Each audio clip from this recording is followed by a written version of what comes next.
ಶಾಸಕ ಮುನಿರತ್ನ ಅವರ ಮೇಲೆ ನಡೆದಂಥ ಆಸಿಡ್ ಮೊಟ್ಟೆ ದಾಳಿ.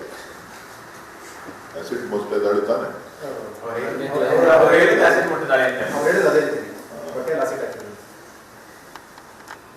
ಆ ಪ್ರಕರಣಕ್ಕೆ ಸಂಬಂಧಪಟ್ಟಂತೆ ಮಾಧ್ಯಮದವರು ನನ್ನನ್ನು ಕೆಲವು ಪ್ರಶ್ನೆಗಳನ್ನು ಕೇಳಿದ್ರು. ನಾನು ಬೆಳಗಾವಿನಲ್ಲಿ ಗಾಂಧೀಜಿಯವರ 100 ವರ್ಷದ ಅಧಿಕಾರಾವಧಿಯ ಸಂದರ್ಭ ಏನು ನಾವು ಕಾಂಗ್ರೆಸ್ನ ಗಾಂಧಿ ಕಾರ್ಯಕ್ರಮವನ್ನು ನಾವೇನು ಅಂದ್ಕೊಂಡಿದ್ದೇವೆ, ಆ ಒಂದು ಕಾರ್ಯಕ್ರಮದಲ್ಲಿ ಕಳೆದ 1 ವಾರದಿಂದ ನಾನು ಬ್ಯುಸಿಯಾಗಿದ್ದೆ. ಸೊ ನನಗೆ ಅಲ್ಲಿ ಬಂದು ಮಾಧ್ಯಮದವರೆಲ್ಲರೂ ಕೇಳಿದ್ರು. ಅವರಿಗೆಲ್ಲರೂ ಕೂಡ ನಾನು ಬೆಂಗಳೂರಿಗೆ ಬಂದ ನಂತರ ವಿಚಾರ ಮಾಡಿ ತಮಗೆ ತಿಳಿಸ್ತೇನೆ ಅಂತ ಹೇಳಿದೆ. ನಿನ್ನೆ ಬರಬೇಕಾದ್ರೆ ಏನೇನಾಗಿದೆ ಅಂತ ಹೇಳಿ ಯೂಟ್ಯೂಬಲ್ಲಿ ಕೆಲವು ಘಟನೆಗಳನ್ನು ಬಹಳಷ್ಟು ಸಮಯ ಇತ್ತು, ಸುಮಾರು ಒಂದು 8 ಗಂಟೆ ಟೈಮ್ ಇತ್ತು. ಎಲ್ಲ ವಿಡಿಯೋಗಳು ಏನೇನು ಹರಿದಾಡ್ತಾ ಇದೆ ಅನ್ನೋದನ್ನು, ಮಾಧ್ಯಮಗಳಲ್ಲಿ ಏನೇನು ಚರ್ಚೆ ಆಗಿದೆ ಅನ್ನೋದನ್ನು ನೋಡಿದಂಥ ಸಂದರ್ಭದಲ್ಲಿ ಮಾನ್ಯ ಶಾಸಕರು ನೇರವಾಗಿ DK ಶಿವಕುಮಾರ್ ಅವ್ರ ಮೇಲೆ ಮತ್ತು ನನ್ನ ಮೇಲೆ ಮತ್ತು ನಮ್ಮ ಪಕ್ಷದ ಕಾಂಗ್ರೆಸ್ ಪಕ್ಷದ ಪರಾಜಿತ ಅಭ್ಯರ್ಥಿ ಕುಸುಮಾ ಅವರ ಮೇಲೆ, ಅವರ ತಂದೆ ಮೇಲೆ ಆರೋಪವನ್ನು ಮಾಡಿ ಆಸಿಡ್ ದಾಳಿ ಮಾಡಿದ್ದಾರೆ ಅಂತ ಹೇಳಿ. ಬಹುಶಃ ಎಷ್ಟು ಚೆನ್ನಾಗಿತ್ತು ಅಂತ ಅಂದ್ರೆ ಆ ವಿಡಿಯೋ, ಆಸಿಡ್ ಅಂತಿದ್ದಂಗೆ ಏನೇನೆ ಆಸಿಡ್ ದಾಳಿ ಆಗುತ್ತೆ.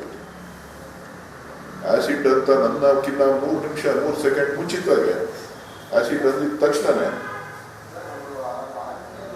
3 ಸೆಕೆಂಡ್ಗೆನೆ ಮೊಟ್ಟೆನಲ್ಲಿ ಗಾಳಿ ಆಗುತ್ತೆ. ನಾನು ಅಂದ್ಕೊಂಡೆ, ಬಹಳ ನೋಡಿದೆ, ಆಗ ಅರ್ಥ ಆಯ್ತು ನನಗೆ, ಓ ಕನ್ನಡ ಚಿತ್ರರಂಗದ ಅಧ್ಯಕ್ಷರಾಗಿ ಸೇವೆ ಸಲ್ಲಿಸಿದವರು, ಜೊತೆಗೆ ನಿರ್ಮಾಪಕರಾಗಿ ಕೆಲಸ ಮಾಡಿದವರು, ಅವಾಗವಾಗ ಸ್ಕ್ರಿಪ್ಟು ಬರಿತೀನಿ ಅಂತ ನನ್ನ ಹತ್ರ ಹೇಳ್ತಿದ್ರು. ಕಥೆನೂ ತಿರ್ತೀನಿ ಅಂತೇಳಿ ಕುರುಕ್ಷೇತ್ರದಲ್ಲಿ ನಿಮ್ಗೆಲ್ಲ ಗೊತ್ತಿದೆ, ತಿರ್ಚಿರೋದು ಹೆಂಗ್ ಬೇಕಾದ್ರೂ ಜನ ತೋರಿಸ್ತೀವಿ ಅಂತ. ಕನ್ನಡ ಚಿತ್ರರಂಗದಲ್ಲಿ ಇತ್ತೀಚೆಗೆ ಸಿನಿಮಾಗಳು ಕಡಿಮೆ ಆಗಿಬಿಟ್ಟಿದೆ, ಒಳ್ಳೆ ಸಿನಿಮಾಗಳಿಲ್ಲ ಅಂತ ಹೇಳಿ ನಾನೇ ಯಾಕೆ ನಟನೆ ಮಾಡಬಾರ್ದು ಅಂತ ಹೇಳಿ ಒಳ್ಳೆ ಡ್ರಾಮಾನ ಸ್ಕ್ರಿಪ್ಟ್ ಮಾಡಿ ನಿಮ್ ಕೈ ಕೊಟ್ಟಿದ್ದಾರೆ. ಪಾಪ ನೀವು ಕೂಡ ಏನು ಇಲ್ಲ ಅಂತ ಹೇಳಿ ಬಹಳ ಚೆನ್ನಾಗಿ ಬಿತ್ತರಿಸಿದಿರಿ. ಸೊ ಅವ್ರಿಗೆ ಅಭಿನಂದನೆಗಳು, ತೋರಿಸಿದಂತ ನಿಮಗೂ ಕೂಡ ಅಭಿನಂದನೆಗಳು. ಸೊ ಇದನ್ನ ಪ್ರಧಾನಮಂತ್ರಿಗಳಿಗೆ ಪತ್ರ ಬರೆದಿದ್ದೀನಿ, ಹೋಮ್ ಮಿನಿಸ್ಟರ್ಗೆ ಪತ್ರ ಬರೆದಿದ್ದೀನಿ ಅಂತ ಹೇಳಿದ್ದಾರೆ. ಪ್ರಧಾನಮಂತ್ರಿಗಳಿಗೆ ಪತ್ರ ಬರೆದಿರೋ ವಿಚಾರ ಇರ್ಬೋದು, ಹೋಮ್ ಮಿನಿಸ್ಟರ್ಗೆ ಬರೆದಿರೋ ಪತ್ರ ಇತ್ತು, CBI ತನಿಖೆ ಮಾಡಿಸ್ಬೇಕು ಅಂತ ಏನೋ ಹೇಳೋದು. ಹೌದಾ? ನನ್ನ ವಿರುದ್ಧ ಕೊಲೆ ಆತಂಕ ಇದೆ, ಅದಕ್ಕೆ ರಕ್ಷಣೆ ಕೊಡಬೇಕು ಅಂತ ಮುಂಚೆ ಬರೆದಿದ್ದಾರೆ. ಅದೇ ಒಂದು ಸ್ಕ್ರಿಪ್ಟ್ ಬಹಳ ಚೆನ್ನಾಗಿ ಒಂದು ಸ್ಕ್ರಿಪ್ಟ್ ನಡೆದಿದೆ. ಅದಕ್ಕೆ ಸಾಕಷ್ಟು ಸಿನಿಮಾಗಳನ್ನ ತೆಗೆದಿದ್ದಾರೆ. ಕೆಲವು ಡಬ್ಬ ಪಾಸ್ ಆಗಿದೆ, ಕೆಲವು ಡಬ್ಬ ಫೇಲ್ ಆಗಿದೆ.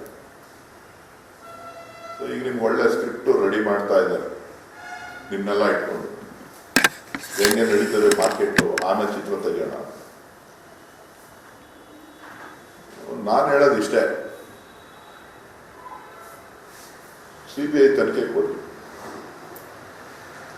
ಅವ್ರು ಯಾರೋ ಡಾಕ್ಟರ್ ಬೇರೆ ಆಸ್ಪತ್ರೆಗೆ ಹೋಗಿದ್ರು ಅಂತ, ಅವರು CT ಸ್ಕ್ಯಾನ್ ಮಾಡಬೇಕು, ಕೂದಲೆಲ್ಲ ಸುಟ್ಟೋಗಿದೆ ಅಂತ. ನಿನ್ನೆ ಸಾಯಂಕಾಲ ಬರ್ಬೇಕಾದ್ರೆ ನೋಡಿದ್ರೆ ಇನ್ನೊಂದು ವಿಡಿಯೋ ಬಂತು, CTR ಅವ್ರನ್ನ ಮನೆಯಿಂದ ಹೊರಗಡೆ ಬೀಳ್ಕೊಡುಗೆ ಮಾಡ್ತಾ ಇರೋಂಥದ್ದು ಪತ್ರಿಕಾಗೋಷ್ಠಿ. ಟೋಪನ್ ಹಾಕೋಬಿಟ್ಟಿದ್ದಾರೆ ತಲೆಗೆ, ಸುಟ್ಟೋಗಿದ್ದೆಲ್ಲ ತಿರ್ಗಾ ವಾಪಸ್ ಬಂದ್ಬಿಟ್ಟು.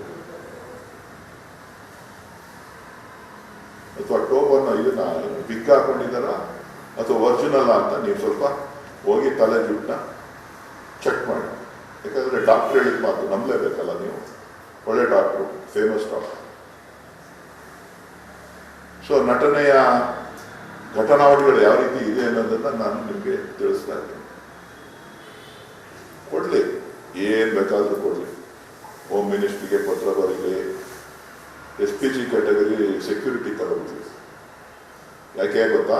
SPG ಕ್ಯಾಟಗರಿ ಯಾತಕ್ಕೆ ಬೇಕು ಗೊತ್ತಾ? ರಘು ಅಂತ ಒಬ್ಬ ಇದ್ದಾನೆ,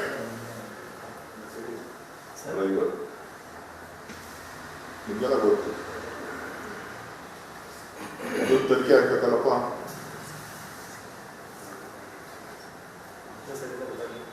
ನನಗೆ ಗೊತ್ತಾಗಲಿಲ್ಲ, ಉಳಿದದ್ದೆಲ್ಲ ನೀವು ಕ್ಯಾರಿ ಮಾಡಿ.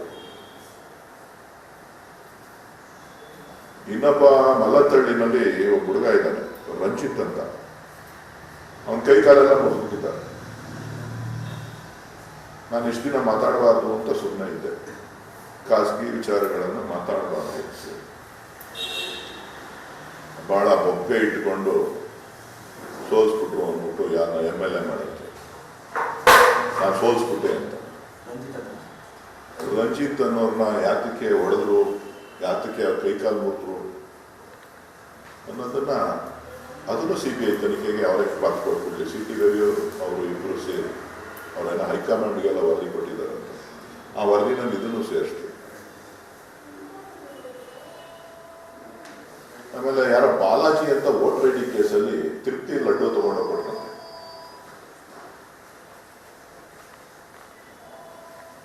ತಿರುಪ್ತಿ ಲಡ್ಡುನ ತಗೊಂಡೋಗ್ಬಿಟ್ರಂತೆ.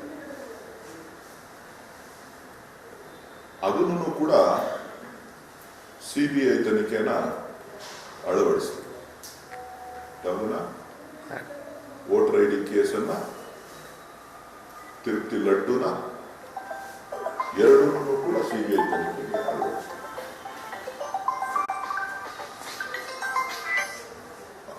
ಅಳವಡಿಸ್ಬೋದಲ್ಲ ಅವರೆಲ್ಲನೂ. ಸೊ ಒಟ್ಟಾರೆ ನನ್ನನ್ನು ಸೋಲಿಸಿದ್ದೀನಿ ಅಂತ, ನನ್ನನ್ನು ಸೋಲಿಸಿರೋದು ಜನನೇ ಹೊರತು BJPಯ ನಾಯಕರುಗಳಲ್ಲ ಅಂತೇಳಿ ಡೇ 1 ಅಲ್ಲೇ ಹೇಳಿದ್ದೀನಿ. ಇವ್ರ ಯೋಗ್ಯತೆಗೆ ನನ್ನನ್ನು ಸೋಲಿಸಲಿಕ್ಕೆ ಸಾಧ್ಯ ಇಲ್ಲ. ಜನ ತೀರ್ಮಾನ ಮಾಡಿ ನನ್ನನ್ನು ಸೋಲಿಸಿದ್ದಾರೆ, ಅದನ್ನು ನಾನು ಅಕ್ಸೆಪ್ಟ್ ಮಾಡಿದ್ದೀನಿ. ಇವ್ರೇನೋ ಸಾಧನೆ ಮಾಡ್ಬಿಟ್ಟಿದ್ದೀನಿ ಅಂತೇಳಿ ನನ್ನ ಹೆಸರು ಹೇಳ್ಕೊಂಡು ಬೆಳೆ ಬೇಯಿಸ್ಕೊಳ್ಳೋದಕ್ಕೆ, ನನ್ನ ಹೆಸರು ಹೇಳಿದ್ರೆ ಇವ್ರು ಸಿನಿಮಾ ನಡೆಯೋದು BJPನಲ್ಲಿ, JDS ಅಲ್ಲಿ. ಇವ್ರು ಸಿನಿಮಾ ನಡಿಬೇಕು ಅಂತ ಅಂದ್ರೆ ನಮ್ಮ ಅಣ್ಣನ ನೆನೆಸ್ಕೊಳ್ಳಿಲ್ಲ ಅಂತ ಅಂದ್ರೆ ಇವ್ರಿಗೆ ನಡೆಯೋದಿಲ್ಲ. ಪಾಪ CT ರವಿಯವರಿಗೆ ಅವ್ರ ತಾಯಿ ನೆನಪಾಗಲಿಲ್ಲ ಅಂತ ಕಾಣಿಸ್ತಿದೆ.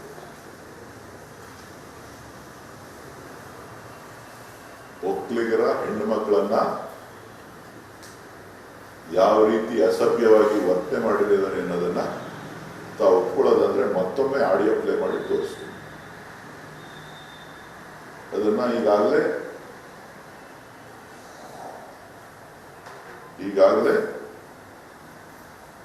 ಅದನ್ನ SIT ಅವರು ಚಾರ್ಜ್ ಶೀಟ್ ನಲ್ಲಿ, FSL ರಿಪೋರ್ಟ್ ನಲ್ಲಿ ದೃಢಪಡಿಸಿದ್ದಾರೆ. ತಾಯಂದಿರನ್ನ, ಒಕ್ಕಲಿಗ ತಾಯಂದಿರನ್ನ ಯಾವ ರೀತಿಯಾಗಿ ಮಾತನಾಡಿದ್ದಾರೆ, ಒಕ್ಕಲಿಗರ ಹೆಣ್ಣು ಮಕ್ಕಳನ್ನ, ಅವರ ಹೆಂಡತಿಯರನ್ನ ಯಾವ ರೀತಿಯಾಗಿ ಅಪಮಾನ ಮಾಡಿದ್ದಾರೆ. ಪಾಪ ಸಂಸ್ಕೃತಿ ಬಗ್ಗೆ ಮಾತನಾಡ್ತಾರೆ. ಒಬ್ಬರು ವಿಧಾನಸಭೆಯಲ್ಲಿ ಪ್ರಾಸ್ಟಿಟ್ಯೂಟ್ ಅಂತ ಹೇಳ್ತಾರೆ, ಅವ್ರನ್ನ ಇವರು ಹೋಗಿ ಸಾಂತ್ವನ ಮಾಡ್ತಾರೆ. ಇನ್ನೊಬ್ರು ವಿಧಾನಸೌಧದಲ್ಲಿ ಮಂತ್ರಿಗಿರಿ ನಡೆಸಿ ಅಂತ ಅಂದ್ರೆ ಮಂತ್ರಿಗಿರಿ ನಡೆಸುವಂತ ದೇವಾಲಯದಲ್ಲಿ ರೇಪ್ ಮಾಡಿರುವಂತದ್ದನ್ನ ನೀವು ಅಕ್ಸೆಪ್ಟ್ ಮಾಡಿ